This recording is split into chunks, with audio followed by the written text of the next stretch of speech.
एक विज्ञानी, एक अदृश्य योद्धा, एक इंसान जो आग बन सकता है और एक जो बन गया पत्थर का मॉन्स्टर। ये कोई कहानी नहीं है, ये है मार्वल की पहली और सबसे ज़्यादा पावरफुल सुपर हीरो फैमिली की असल कहानी। सब कुछ शुरू हुआ एक खतरनाक एक्सपेरिमेंट से, एक मिशन जिसने उनकी ज़िंदगी हमेशा के लिए बदल दी। कहानी शुरू होती है रेड रिचर्ड और उसकी बीवी सू स्टॉर्म को दिखाते हुए। रिचर्ड थोड़ा परेशान है क्योंकि उसकी वाइफ स्टॉर्म इस टाइम अपनी प्रेगनेंसी टेस्ट कर रहे होते हैं। अगले ही पल सू स्टॉर्म रिचर्ड के पास आते हैं और उसे बताती है प्रेगनेंसी टेस्ट पॉजिटिव है, यानी कि सू स्टॉर्म प्रेग्नेंट हो चुकी है। अब ये बात सुनकर रिचर्ड खुश हो जाते हैं।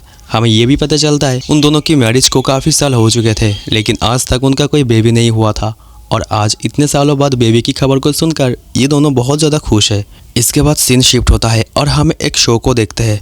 ये जो शो था बेसिकली रखा गया था फैंटास्टिक फोर के ऊपर, इसलिए टीम के चारों मेंबर यहाँ आते हैं। हमें पता चलता है ये चारों एस्ट्रोनॉट्स है और इन चारों में से जो रिचर्ड है वो इस दुनिया में से सबसे स्मार्ट आदमी है। हमें इनसे ये भी पता चलता है कि आउटर स्पेस में हमारे जैसे और भी कई दुनिया है जहाँ पर लाइफ एक्सेस करती है। रिचर्ड अपनी टीम को लेकर, जिसमें अपनी वाइफ सू स्टॉर्म एक ब्रिलियंट और बायोलॉजिस्ट है, जॉनी स्टॉर्म शू का भाई और विन ग्रिम रीड का सबसे पुराना दोस्त, ये चारों एक मिशन के लिए रवाना होते हैं। जब इन चारों एस्ट्रोनॉट्स टीम स्पेस में जाती है, लेकिन तभी एक कॉस्मिक एक्सप्लोशन इनकी दुनिया ही बदल देता है। इनका शिप सीधा कॉस्मिक स्टोन से टकरा जाती है, जिससे चारों मेंबर के शरीर में कॉस्मिक रेडिएशन घुस जाती है और उनकी डीएनए को चेंज कर देती है। रिचर्ड को मिलती है स्ट्रेचिंग होने की पावर, जिससे वो जितनी चाहे लंबा हो सकता है। इसके अलावा सू को मिलता है इनविजिबल और फोर्स फील्ड क्रिएट करने की शक्ति। इसके बाद जॉनी आग से जाल उठता है और उड़ने लगता है, उसे मिली थी फायर को क्रिएट करने की और उड़ने की शक्ति। और आखिर में वेन पत्थर बन जाता है क्योंकि उसे मिली थी स्टोन की शक्ति, जिससे वो हार्ड बन जाता है। इसलिए इन चारों का नाम सुपर हीरो नाम से जाने जाते हैं। जैसे रीड का नाम मिस्टर फैंटास्टिक, सू का नाम इनविजिबल वुमेन, जॉनी का नाम ह्यूमन टॉर्च और वेन का नाम द थिंग। और इसीलिए इस टीम का नाम रखा जाता है फैंटास्टिक फोर। ये चारों हर खतरे से पूरी दुनिया को बचाते हैं। इसके बाद रिचर्ड अपने ऑफिस में एक प्रोजेक्ट पर काम कर रहे थे, जिसमें वो एक अंडे को टेलीपोर्ट करके दूसरी जगह रखने की कोशिश करता है। और इस टाइम पर उसकी टेलीपोर्टेशन काम कर जाता है और वो उस अंडे को टेलीपोर्ट करके 6 फुट दूर भेज देता है। लेकिन ऐसा होते ही पूरी बिल्डिंग की लाइट चली जाती है, जिससे रिचर्ड को पता लग जाता है वो अपना प्रोजेक्ट पूरा तो कर सकता है, लेकिन ऐसा करने के लिए उसे बहुत ज़्यादा इलेक्ट्रिसिटी की ज़रूरत पड़ेगा।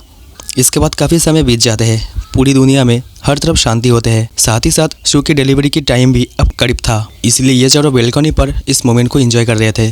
लेकिन तभी आसमान से दुनिया में कोई चीज़ तेज़ी से आने लगता है। इसके बाद जब वो चीज़ ज़मीन के नज़दीक आता है, वो थी सिल्वर सफ़र। उन चारों से पूछती है क्या वो लोग इस दुनिया के प्रोटेक्टर है, जिस पर सू स्टॉर्म हाँ कहती है। सफ़र कहती है तुम्हारी ग्रहों की मौत लिख चुकी है, मेरे आका यहाँ आने वाले हैं और पूरी पृथ्वी को निगल जाएंगे, इसीलिए सब अपने फैमिली से मिलो और अपनी दिल की बात कहो, क्योंकि ये मौका दोबारा कभी नहीं मिलेगा।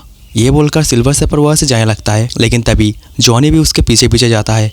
तब वो अलग भाषा में कुछ और बोलती है। इसके बाद फैंटास्टिक फोर दुनिया के सामने ये ऐलान करते हैं वो चारों उन सबको बचाने स्पेस में जा रहे हैं। इसके बाद वो चारों अपने रॉकेट में बैठ के और स्पेस में जाकर दूसरा एक इंजन को रॉकेट से जोड़ता है, जो लाइट की स्पीड से एक जगह से दूसरी जगह पहुंचा देता है। वहाँ आके उन्हें काफ़ी बड़ा प्लैनेट दिखाई देता है। फिर उस प्लैनेट से एक बहुत बड़ा स्पेसशिप निकलता है, जो कि इस ग्रह को तबाह करके अपने अंदर एब्जॉर्ब कर लेती है और इस ग्रह को ऊर्जा में बदलकर गैलेक्टस में डालती है, जिससे उसका पेट भरता है। इसके बाद वो शिप फैंटास्टिक फोर के रॉकेट को अपने अंदर खींच लेती है। फिर वहाँ सफ़र आकर कहता है गैलेक्टस उनसे मिलना चाहते हैं। फिर जॉनी उससे पूछता है उस दिन तुमने अपनी भाषा में क्या कहा था, जिस पर वो कहती है अपने संग मिटो। फिर वो चारों गैलेक्टस के सामने जाते हैं, जो दिखने में बहुत बड़ा और पावरफुल एलियन था।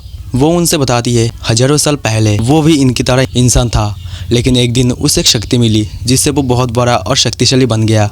और वो शक्ति एक तरह का शराब भी था, जिससे गैलेक्टस को हर समय भूख लगी रहती है, जो कि ग्रह को खा के भी पेट नहीं भरता। इसीलिए अब वो मुक्त होना चाहता था और उसे वो रास्ता मिल चुका था। वो अपनी आंखों से शू के पेट में पल रहे बच्चे देखकर बोलती है उस बच्चे में कॉस्मिक पावर है, जिससे वो अपना शराब देकर खुद मुक्त हो सकता है। गैलेक्टस उन्हें बताती है अगर वो बच्चा तुम मेरे हवाले कर दोगे तो मैं तुम्हारे ग्रहों को बख्श दूंगा। पर रीड और शू मना कर देता है और रॉकेट लेकर वहाँ से भागने लगते हैं। इसी दौरान शू को लीवर पेन शुरू हो जाती है। सिल्वर सफर उस बच्चे को छीनने के लिए उनके पीछे आ रहा था। रीड उससे बचने के लिए रॉकेट को ब्लैक होल के पास ले जाता है। फिर जैसे ही सफर वहाँ आती है, वो ब्लैक होल के ग्रेविटी से फंस जाता है, जहाँ से वो कुछ दिनों तक नहीं निकल सकता। उधर शू अपने बच्चे को जन्म दे देती है, जो कि एक लड़का था, और उसका नाम रखते हैं फ्रैंकलिन रिचर्ड। इसके बाद वो धरती पर वापस आते हैं जहाँ पूरी दुनिया वाले ये सोच रहे थे ये चारों गैलेक्टस को हरा कर आए हैं, लेकिन रीड बताता है उन्होंने उसे हरा नहीं पाया और वो हमसे एक डील करी थी जो कि पृथ्वी के बदले में हमारा बच्चा मांग रहा था, लेकिन मैंने अपना बच्चा देने से इनकार कर दिया।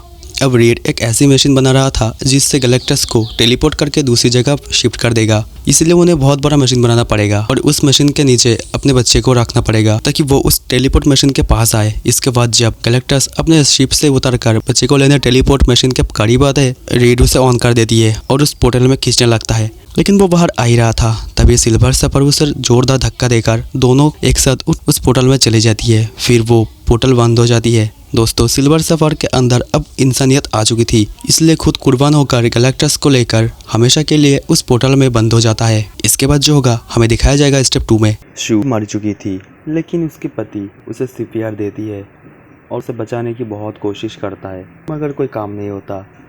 सबको लग रहा था कि शू मर चुका था। अब उसका बेटा उसे टच करता है, जान में जान आ जाता है और ऐसे वो जिंदा हो जाता है। तो दोस्तों, यहीं पर ख़त्म हो जाता है ये कहानी।